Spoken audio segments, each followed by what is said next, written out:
சந்தோஷமா இருக்கீங்களா இல்ல நிம்மதியா இருக்கீங்களா? புரியல. சந்தோஷமோ நிம்மதியும் ஒன்னும் இல்லைன்னு புரிஞ்சதுக்கு அப்புறம் தான் என் லைஃப்ல நிம்மதியே வந்துச்சு. சந்தோஷம்னா நீங்க ஒரு இடத்துல டிப்ரெஸ்டா இருக்கீங்க, நம்ம ஃப்ரெண்டு வந்து மச்சான் கிரிக்கெட் போலாம் அப்படின்னு சொல்லி நீங்களும் போய் சந்தோஷமா விளையாட்டு வரீங்க, இது சந்தோஷம். போர்டு அடிக்கிற நேரத்துல ரீல்ஸ் ஸ்க்ரோல் பண்ணிட்டே இருக்கும் போது ஒரு நல்ல காமெடி வீடியோ வந்துச்சுன்னா அதை பார்த்து ரசிக்கிறது சந்தோஷம். இது வந்து ஒரு 5 minutes இருக்கும், ஒரு 1 hour இருக்கும். இது முடிச்சதுக்கு அப்புறம் அகைன் நீங்க டிப்ரெஸ் ஸ்டேட்டுக்குள்ள போயிருவீங்க. இங்க பிரச்சனை என்னன்னா உங்க ப்ராப்ளம்ஸ் வந்து எஸ்கேப் ஆகுது. நிறைய பேர் சந்தோஷத்தை தேடிக்கிட்டு இருக்காங்க.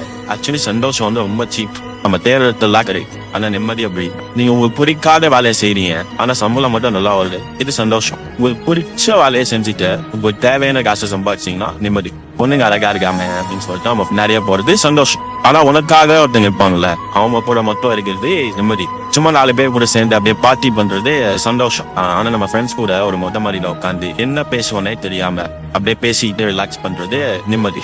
நீங்க காசு கொடுத்து வாங்குற விஷயம்லாம் சந்தோஷம். சந்தோஷம் ரொம்ப சீப். நீங்க காசு கொடுத்து வாங்க முடியாத விஷயம் தான் நிம்மதி. நிம்மதி இஸ் வெரி வெரி காஸ்ட்லி. நீங்க நிம்மதியா இருக்கீங்களா?